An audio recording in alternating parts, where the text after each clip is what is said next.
Hello guys and welcome back to MS Tech Tutorials, and in today's video I'm going to be showing us how to view how much SR you got in your Call of Duty Ranked Play matches. Let's get straight into it. So once you are on Ranked Play, and let's just say you did go to you played a match and then you exit out. If it's been like it's been like a certain amount of time, so if it's been like more than an hour and you even close the application, then you're not going to be able to see your SR. But if you haven't closed the application, you were just away for like 5 minutes.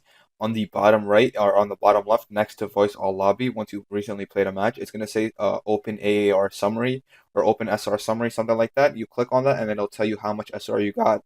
It will say how many kills you got, etc. Your KD, all that stuff. But this can only happen if you did not restart the application or if you didn't close it. So it's not like Valorant where you can just go ahead and see your match history, and you can view all your wins. You can view all your SR gained, SR lost, etc. It's not like that, unfortunately. So only way to see that is by, clicking on the summary once the game ends, and then you can go ahead and view for everything from there.